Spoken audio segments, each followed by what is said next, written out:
জাতীয় মসজিদ বায়তুল মোকাররমে ঈদের প্রথম জামাত সকাল ৭টায় অনুষ্ঠিত হয়েছে। নামাজ শেষে দেশ ও মুসলিম উম্মার শান্তি কামনায় দোয়া করা হয়। এছাড়াও সকাল ৮টা, ৯টা এবং ১০টায় পৃথক জামাত হবে, আর সর্বশেষ ঈদ জামাত হবে 10টা ৪৫ মিনিটে। এদিকে জাতীয় ঈদগাহে ঈদের প্রধান জামাত অনুষ্ঠিত হবে সকাল ৮:৩০টায়। প্রধান উপদেষ্টা, প্রধান বিচারপতি ও উপদেষ্টা পরিষদের সদস্য এবং গণ্যমান্য ব্যক্তিরা ঈদের প্রধান জামাতে অংশ নেবেন। এবারই প্রথম আগারগাঁওয়ে পুরাতন বাণিজ্য মেলার মাঠে ঈদের জামাত হবে সকাল ৮:৩০টায়। ধারণা করা হচ্ছে এটি হবে ঢাকার সবচেয়ে বড় ঈদ জামাত। জাতীয় সংসদ ভবনের দক্ষিণ প্লাজায়ও সকাল ৮টায় ঈদের জামাত অনুষ্ঠিত হবে।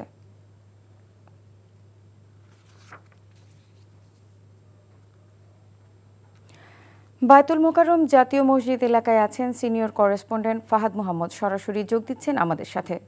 ফাহাদ, প্রথম জামাত অনুষ্ঠিত হয়েছে, মুসল্লিদের উপস্থিতি কেমন দেখছেন?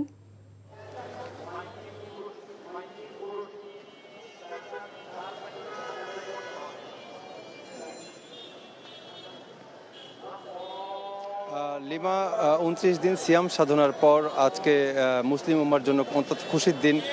আজ ঈদুল ফিতর।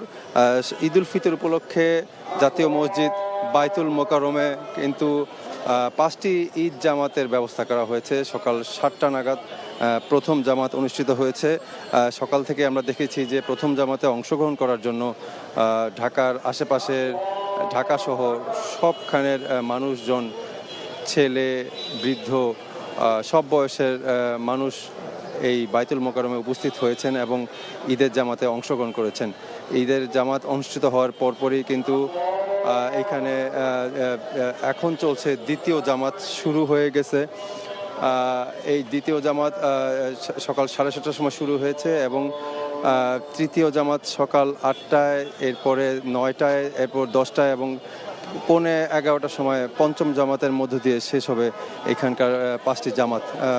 আপনি জানেন যে এই বায়তুল মোকাররম জাতীয় মসজিদ ছাড়াও এই জাতীয় ঈদগাহে প্রধান জামাতের আয়োজন করা হয়েছে। সেখানে রাষ্ট্রপতি মোহাম্মদ শাহাবুদ্দিন এবং প্রধান উপদেষ্টা ডক্টর মোহাম্মদ ইউনূস সহ উপদেষ্টা পরিষদের সদস্য এবং গণ্যমান্য ব্যক্তিরা সেখানে সেই জামাতে অংশগ্রহণ করবেন।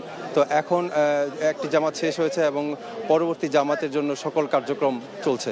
লিমা, এই ঈদে জামা জুতো অ্যাক্সেসরিজের ডিসকাউন্ট।